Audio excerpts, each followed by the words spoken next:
Bonjour à tous nos fidèles followers de la chaîne Universalis du Dr Lemnawar. Quelle joie de vous retrouver pour un épisode incontournable sur le management. Aujourd'hui, nous recevons le Dr Saïd, expert en management des équipes et consultant en dynamique organisationnelle. Bienvenue chaleureusement, Dr Saïd. Nous allons explorer les 12 erreurs invisibles qui détruisent votre équipe à petit feu, inspirée de la vidéo de Clément Bergon. Prêt à nous guider dans cette analyse ? Merci Nour, c'est un plaisir d'être sur Universalis. Oui, plongeons-y. Bergon a raison. Comme l'explique Peter Drucker dans ses travaux sur les erreurs invisibles, une équipe ne s'effondre pas sur un clash spectaculaire, mais sur l'accumulation de petites failles. Il les regroupe en 4 familles. Allons-y étape par étape. Parfait. Première famille, la fausse bienveillance. Pouvez-vous détailler avec des exemples concrets ? Absolument. D'abord, laissez passer les incivilités. Imaginez un collègue qui lance des pics sarcastiques en réunion, genre « bravo pour ce rapport, on dirait du travail d'amateur ». Sans recadrage, ça devient normal. Porat et Pearson, 2013, montrent que ces micro-agressions réduisent la performance de 50% et augmentent le turnover. J'ai vu ça dans une équipe de vente. Un commercial rabaissait les juniors et l'équipe s'est fissurée en 6 mois. Ensuite, évitez les conversations difficiles.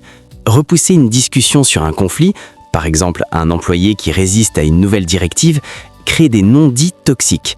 Goldman parle d'un déficit d'intelligence émotionnelle. Exemple personnel.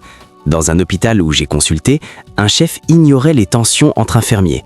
Ça a mené à des erreurs médicales graves. Enfin, tolérer la sous-performance par gentillesse.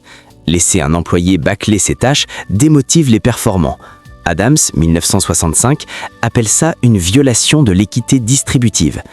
Cas concret, une équipe marketing où un membre livrait en retard. Les autres ont ralenti pour égaliser, coûtant 20% de CA.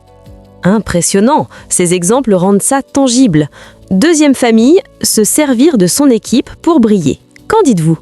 C'est le leadership égoïste pur. Critiquer l'équipe devant la hiérarchie. Au lieu d'assumer un retard collectif, le manager pointe du doigt « mes collaborateurs n'ont pas suivi ». Ça brise la solidarité, contraire au leadership transformationnel de Bass, 1985. J'ai coaché un directeur qui faisait ça.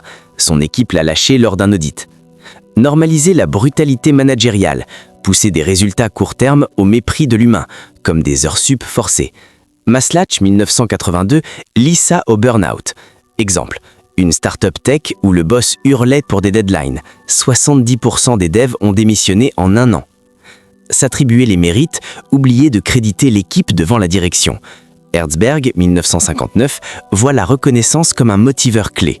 Dans une banque que j'ai auditée, le manager a pris tout le crédit d'un projet. L'équipe s'est vengée par un sabotage passif. Dur à entendre, mais tellement réaliste. Troisième, les comportements injustes. Développés avec des illustrations. Le favoritisme déguisé, avoir des protégés pour les meilleures missions, sans transparence. Colquitt, 2001, appelle ça une injustice procédurale. Exemple, un service RH où le chef favorisait son neveu. Les autres ont perdu motivation, avec un turnover de 40%.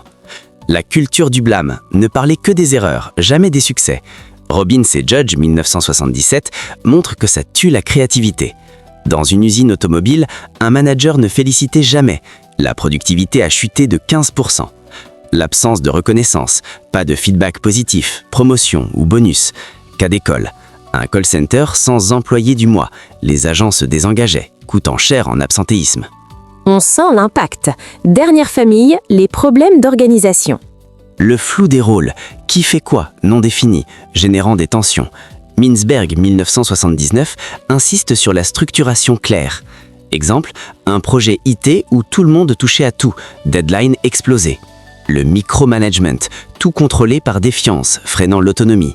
J'ai vu un chef d'équipe vérifier chaque email. Ses collaborateurs sont devenus passifs, innovation à 0. Les tâches inutiles, réunions sans agenda, rapports non lus, du busy washing. Le lean management le combat. Dans une clinique, des rapports semanalières inutiles volaient 10 heures par semaine à l'équipe. Merci pour ces exemples percutants, Dr Saïd. En conclusion, un manager doit-il viser la perfection ? Non, Nour, juste la lucidité et la vigilance. Une équipe se reconstruit par de micro-actes, des feedbacks réguliers, des rôles clairs, de la reconnaissance quotidienne. C'est l'esprit Kaizen, amélioration continue. Appliquez ça et vos équipes renaîtront. Quelle masterclass! Un grand merci au Dr Saïd pour ses éclairages riches en exemples et références. À nos followers d'Universalis du Dr Lem Nawar, likez, commentez vos propres histoires de management, abonnez-vous pour plus de contenu pro. Portez-vous bien, gérez avec sagesse et à très bientôt. Au revoir!